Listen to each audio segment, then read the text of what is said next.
Assalamualaikum warahmatullahi wabarakatuh. Selamat pagi, siang, dan malam teman-teman semua. Apa kabar? Semoga sehat selalu ya, dan selalu dilindungi, dihindari dari wabah corona. Amin ya robbal alamin.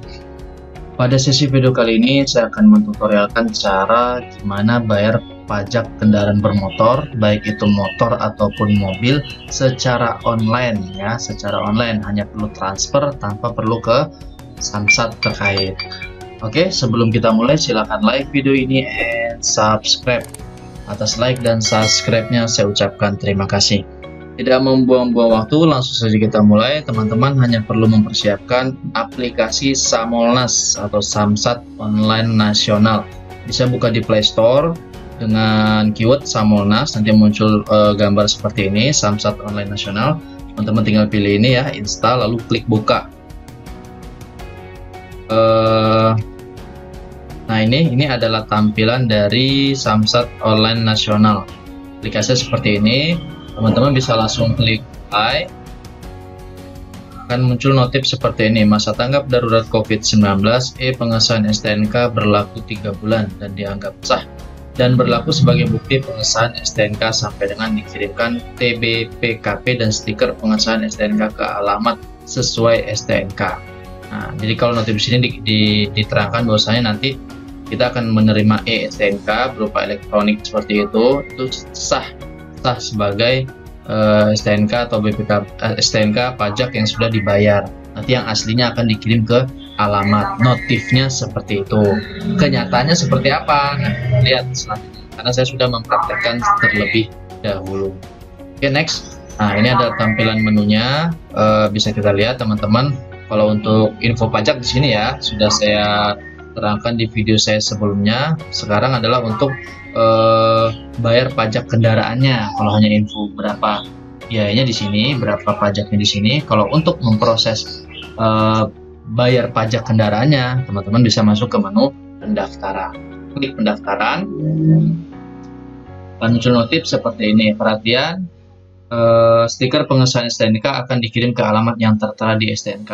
Kendaraan harus atas nama sendiri, jika tidak maka akan diminta balik nama terlebih dahulu.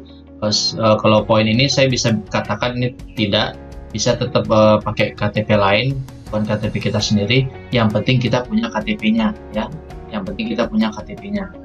Bisa pinjam, mungkin punya teman dulunya bisa pinjam KTP-nya. Jika setuju berarti Anda menyetujui semua ketentuan yang berlaku. Klik setuju.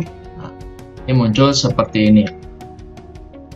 Teman-teman bisa masuk ke sini ya, isi nomor polisinya berapa, nomornya berapa, nomor serinya berapa, nomor KTP sesuai STNK ya, sesuai STNK, nomor angkanya, nomor angka perlu hanya 5 digit terakhir.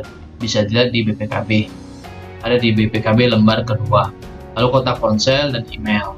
Oke, klik lanjutkan. Inilah rincian dari pendaftaran STNK yang akan kita bayarkan pajaknya ya. Detailnya bisa lihat di sini teman-teman, semuanya jelas dari mereknya, kerangka segala macam, warna semuanya. Ingat dapatlah total biaya yang harus dibayarkan. Di sini nggak ada denda ya karena belum lewat pajaknya. Saya daftarkan kemarin 2 minggu sebelum telat. Total segini. Inilah yang akan harus kita transferkan ya.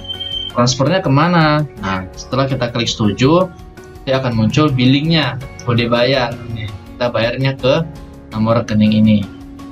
Oke, bayarnya nomor rekening. Minusnya adalah kita tidak bisa bayarnya secara banking atau pakai klik BCA atau BNI segala macam. Gitu nggak bisa banking.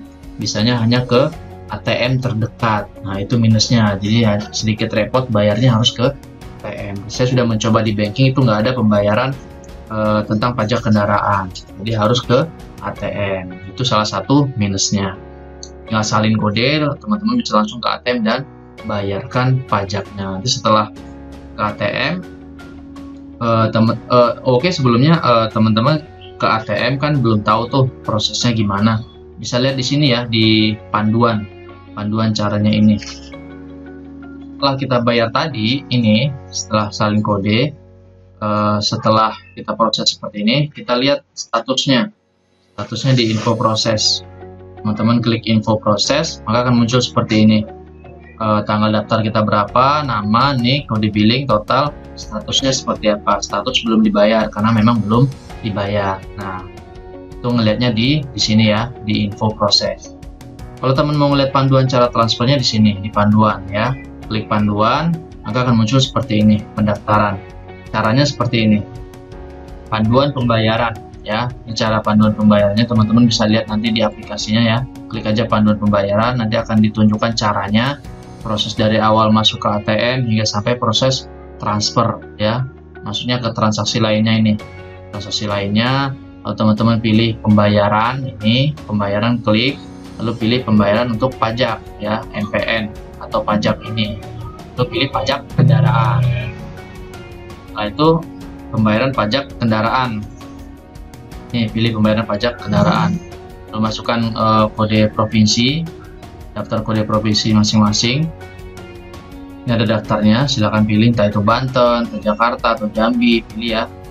Beda-beda kodenya, silahkan pilih nih contohnya. Nah, itu dimasukkan, baru ke sini masuknya ya, masuk ke kode bayar. Kode bayar tadi teman-teman berapa, tinggal masukkan ke sini. Oke, baru muncullah ini bukti pembayaran. Nah, ya, ini total bukti pembayarannya seperti ini. Saya sudah bayar secara online. Nah, ini bukti transfer saya. Nanti teman-teman akan mendapatkan seperti ini. Nah, minusnya seperti apa? Nah, ini saya kasih tahu minusnya. Minusnya ini kita tidak akan dapat ETBPKP atau pengesahan STNK. Yang diterangkan di awal kan kita akan dapat seperti elektronik STNK itu, tapi ternyata enggak. Saya sudah mengalami. Jadi, dan statusnya akan selalu di info proses ini belum dibayar sampai kita verifikasi ke atau konfirmasi ke Samsat terdaftar. Nah, jadi finalnya adalah teman-teman harus pergi ke Samsat terdaftar. Jadi poin yang saya garis bawahi, Samsat Online Nasional hanya untuk menghindari denda pajak. Jadi kalau teman-teman lagi sibuk atau mungkin lagi di luar kota nggak sempat bayar pajak, nah inilah gunanya agar tidak telat bayar pajak. Adapun STNK-nya, teman-teman nggak akan dikirim ke alamat rumah, juga nggak akan dapat pengesahan STNK ini elektronik, nggak bakal dapat sampai teman-teman pergi ke Samsat dengan membawa BPKB asli, STNK asli, KTP asli dan fotokopi, semua asli dan fotokopi, dan bukti bayar tadi, barulah teman bisa dapat STNK yang sudah dibayarkan. Tuh ya, poinnya seperti itu. Minusnya seperti itu. Jadi poinnya hanya untuk menghindari pajak denda, untuk menghindari denda pajak. Oke, sekian yang dapat saya sampaikan, semoga bermanfaat. Silahkan teman-teman coba, saya sudah mencoba sendiri dan berhasil. Semoga bermanfaat. Dari kata-kata saya yang salah, saya mohon maaf. Akhir kata, assalamualaikum warahmatullahi wabarakatuh.